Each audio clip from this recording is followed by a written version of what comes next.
Boa tarde, excelentíssimo senhor desembargador presidente, Dr. Milton Vasque, no qual eu cumprimento todos os demais desembargadores. Estendo também cumprimentos a todos os servidores dessa casa, que sempre nos atendem com muito carinho, com muita atenção, aos representantes do Ministério Público e também aos meus colegas guerreiros, advogados trabalhistas, que também estão presentes. Excelência, me permite divergir do vosso voto.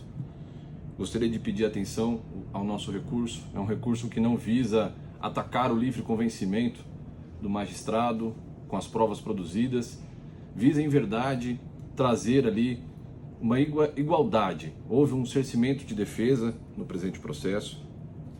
A gente destaca que a testemunha ouvida em audiência estava maculada com ódio. Era uma parte em que era uma inimiga íntima da empresa.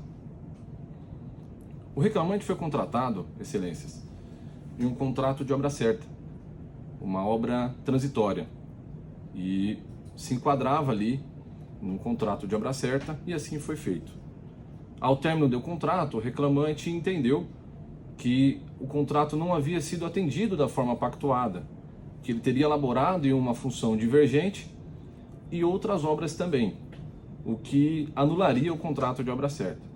Para tanto, foi a Justiça do Trabalho buscar o anulamento desse contrato e assim a modificação para o contrato por prazo indeterminado.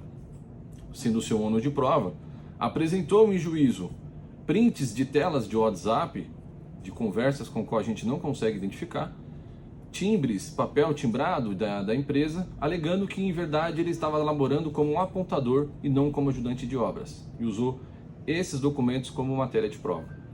E para sustentar a anulação do contrato ainda, convidou uma testemunha chamada para fazer prova oral em audiência de instrução. Quando qualificada a testemunha, o causídico da parte contrária contraditou, indagou e disse que a testemunha, de fato, tinha um longo histórico de litígio com a empresa. Estavam, inclusive, em processo civil e processo trabalhista litigando.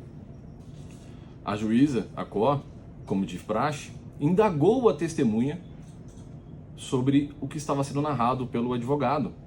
E vejam, vossas excelências, Dr. Milton, quando a juíza COR indaga a testemunha e fala: é verdade o que o advogado está dizendo? O senhor ameaçou a empresa? O senhor ameaçou que iria lesar a empresa? O senhor xingou? O senhor demonstrou todo esse ódio trazido aqui pelo advogado? A testemunha disse: sim, é verdade.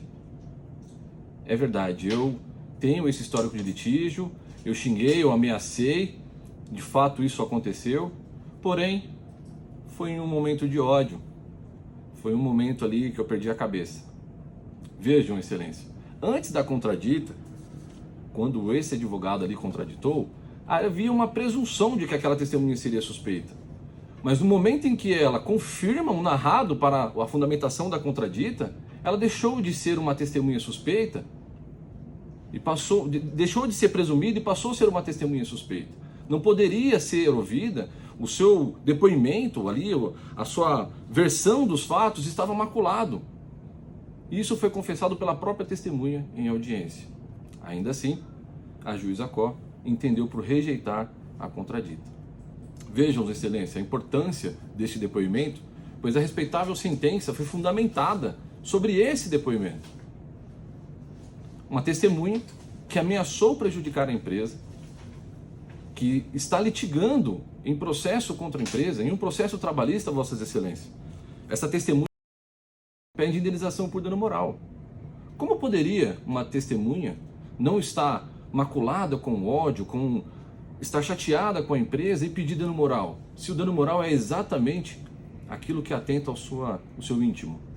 Então, de fato, essa testemunha estava ali maculada com o seu depoimento.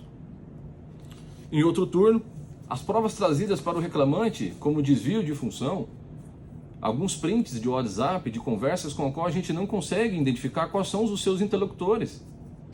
A gente tem prints, trouxe documentos com o timbre da empresa que em nada provam esse desvio de função.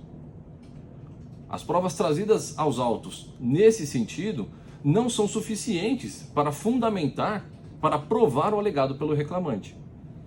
Deste modo, pedimos a Vossa Excelência a reforma da respeitável sentença para que volte ao processo, a juízo a cor, e que seja colhido provas isentas. A gente sabe da dificuldade que é trazer a verdade real de um contrato de trabalho. E aqui, Vossas Excelências, o que está em jogo aqui é o devido processo legal. É o direito da empresa de se defender. Um pouco antes de iniciar a sessão, ouvi de um estagiário do escritório: doutor, mas a ação é pequena, o valor não compensa, o valor para recorrer é o valor da condenação. Não compensa, não vale a pena, contrato de trabalho pequeno. Sim, vale a pena, porque é o devido processo legal que estamos atacando, são as regras do jogo que foram violadas. Poderia ser R$1 ou R$1.000.000.